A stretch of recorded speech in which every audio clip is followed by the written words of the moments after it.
Խնդրեմ։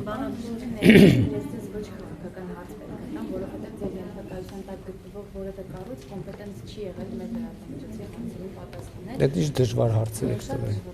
Համեցեք։ Ռուսական մամուլում մեղադրանքներ են հնչում, որ Հայաստանից սննդամթերք, կաթնամթերք մասնավորապես, երբ որ ներմուծում են, բաղադրության մեջ կա իրանական սերուցք, որի բաղադրությունը անհայտ է, ծագման աղբյուրը, տեսակը անհայտ է։ Սահմանման պատրաստականություն հայտնել է պատասխանում, բայց որևէ հստակ պատասխան չի տվել։ Ուսումնասիրությունները չկան, թե Իրանից ինչպես է ներմուծվում Հայաստան, ինչպես է հստակ է, բայց ինչ բաղադրության այդպես է հստակ չէ։ Ուզում եմ ձեզ խնդրել, գուցե պարզաբանման համար ձեզ դիմենք եւ հրահանգեք ուսումնասիրություն սկսել սերուցք, հասկանանք էլ մեզ ինչու են մեղադրում ռուսական մամուլը։ Շատ լավ։ Եթե դուք այս թեմայից տեղյակ եք նայել։ Ես այդ թեմայից այն խորությամբ տեղյակ չեմ, որ հիմա ձեր հարցին վստահ պատասխանեմ, կվախենամ սխալվել, բայց ձեր ասածը ընդունում եմ, իգիտություն եմ ընդունում, փորձենք ստանալ ինչ որ մի տեքստ։ Եթե դուք կոնկրետ հարց ունեք, ավելի լավ կլինի այդ գրավոր հարցը մենք, այսինքն եթե ուղարկել եք, մենք կվերցնենք։ Դուք ներողություն, չէ, ուրիշ բան եմ, դուք իրանց գրավոր հարցում տվել եք։ Դե մենք այդ գրավոր հարցում կվերցնենք, որ լրատվամիջոցներ։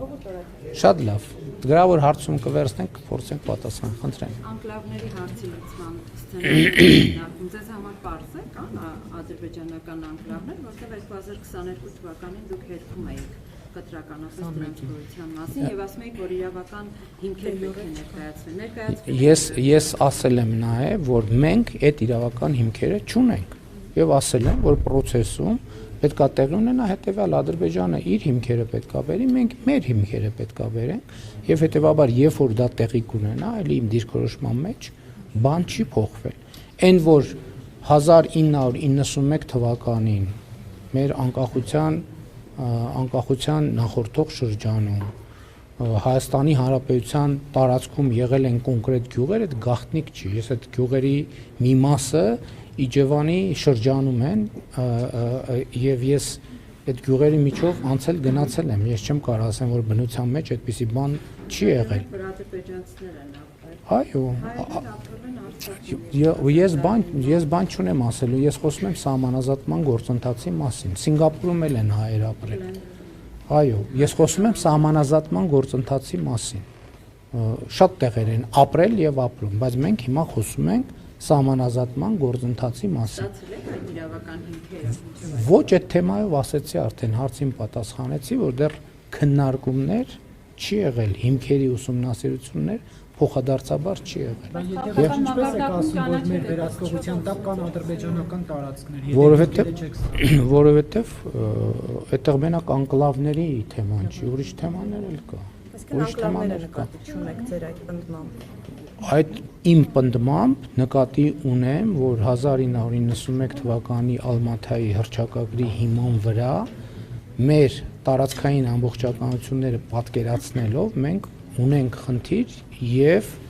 որ մեր տարածքներն են օկուպացիայի ներքո եւ որ իրենց տարածքներն են օկուպացիայի ներքո որոշակի։ Ես հիմա եթե որպես ձեր հարցին պատասխանեմ, պետքա սահմանազատում իրականացնեմ։ Ես նկատի ունեմ կամայական տարածք, որ ընկնում է այդ կարգավիճակի վրա։ Հիմա աչքաչափով կարող ենք ասել ինչի մասին է խոսքը, բայց դա լավ ժանր չի, որովհետեւ մենք իրավական process-ը թողած մտահանգումներով ենք առաջնորդվում։ Խնդրեմ։ Ես կրկին Բայրամովի հայտարարությունն դուք ասում եք բանավոր չեք պատասխանում այդ թեզերին, բայց այնտեղ կար մի միտք, որ դուք երբ որ ժամանակ եք խնդրել, հետո չեք փորձել լուծել, պատճառաբանելով, որ Հայաստանում ձեզ կսպանեն։ Ինչ մտահոգություն ունեիք, ով ձեզ պետք է սպաներ եւ քանի որ ձայնագրությունների գաղտնալսումներից խոսքի ավ Սերժ Սարգսյանը ժամանակի նախընտրական շրջանում մի ձայնագրություն էր հրապարակել կրկին բանակցությունների հետ կապված։ Չմեջբեր եմ ինչ ձայնագրություն։ Այսինքն հիմա բանակցությունների ընթացքում դուք նման արտահայտություններ շատ եք անում, որ բանակցությունները փաստորեն միտեղ արդեն դուք ասել եք, որ խոստովանել եք այդ ձայնագրության մեջ դուք խոստովանել եք, որ բանակցությունների ժամանակ դուք ձեզ կներեք գժի տեղ եք դնում, որպեսզի իրավիճակը փրկեք։ Հիմա Բայրամովն էլ այս մի հայտարարությունն է արել։ Հիմա ինչպես հասկանանք այս ամեն ինչը եւ արդյոք դուք բանակցություններում նման բան եք ասել։ Գիտեք, ինչ ես էլի եմ ասում, բանավոր ժանրը ինքը շատ վտանգավոր ժանր, որտեղ բանավոր ժանր նույնիսկ հրապարակային տեսախցիկների առաջ արած հայտարարությունների վերաբերյալ հետո լինում են տարընթերցումներ։ Հետո պարզվում է, որ մի կողմը այլ բան է ասել, մյուս կողմը այլ բան է հասկացել, եւ հետեւաբար այդ ժանրը ես համարում եմ բացարձակապես անօգուտ։ Ես այն չեմ ասել, նա նենց է ասել, ինքը նստած էր, բայց ես հիշում դու սուրճ էիր խմում, ես սուրճ, դա անօգուտ ժանր է։ Այսինքն դա բացարձակապես նախ ես կարող եմ ասել, որ